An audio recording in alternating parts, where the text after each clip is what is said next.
Good evening, everyone. Today we'll be talking about the topic the impact of social justice movements. Why are they lost? Why do we have constitution which consists of 365 articles, 12 schedules, and different clauses? Why do we have army, police in the state? We are to bring about justice. That's the only case why constitution is drafted. And the armies are posted everywhere within our country.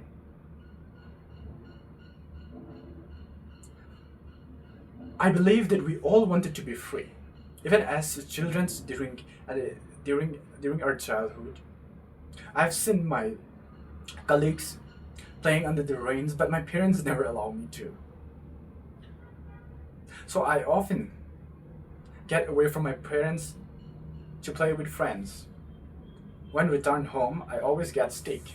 That's a part of culture to me at a young age. How do we feel if we are under the control of someone 24 by 7 hours? Would you love that way of living? No. Before 1947, while India was under the control of British, they have suffered a lot.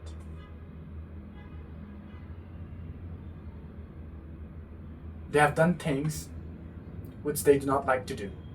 Since they are under the control of British, although they are planning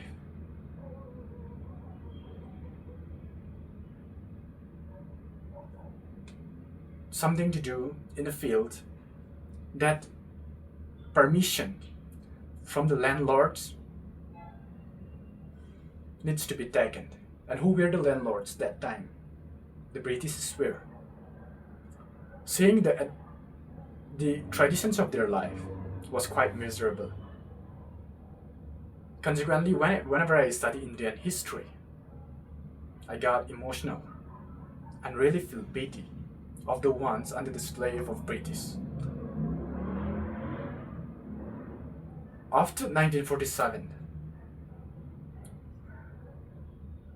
as citizens of India, we have got the independence, we have got the rights to live our life as we wanted. We started drafting constitution. Why is the constitution? It is drafted to prevail justice within the country. So today, if justice is not prevailed, what would happen within villages, within districts, within the country, within states? Their situation will not be normal. There will be conflicts everywhere from north to south, east to west. Fortunately, a very reliable source which is called Supreme Court that is being held in Delhi.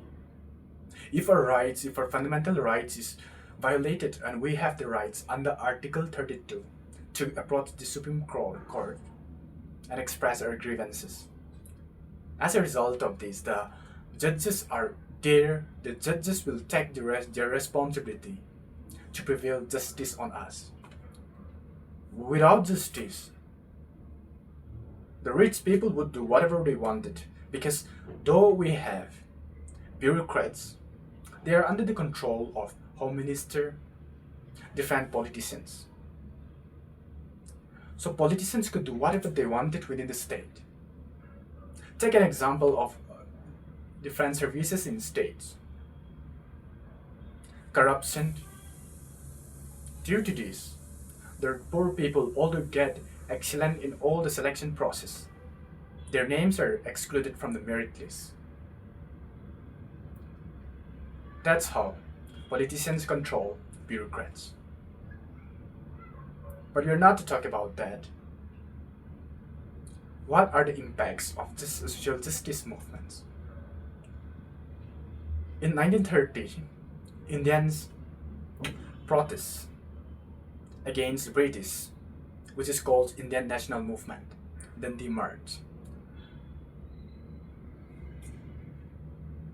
Self-participation will not do. Due to social movements,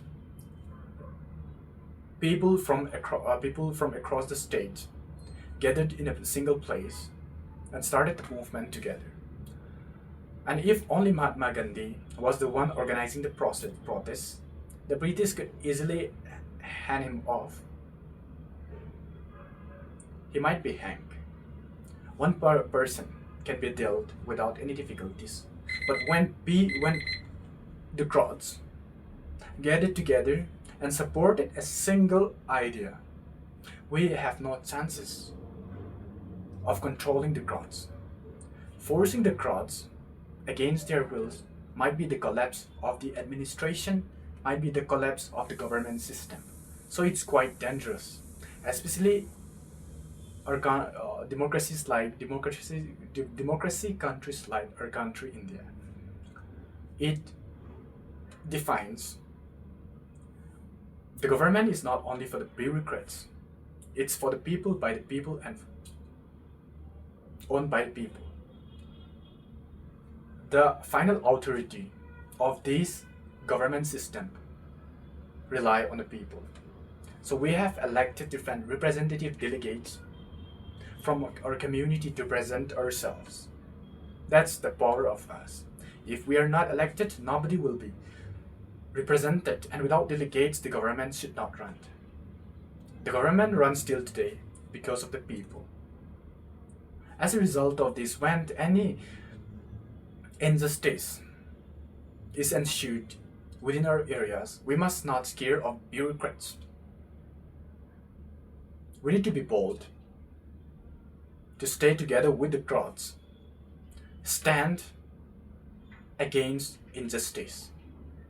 As I mentioned earlier, listen to me carefully. Our country is a democracy. We have the right to prevent violations.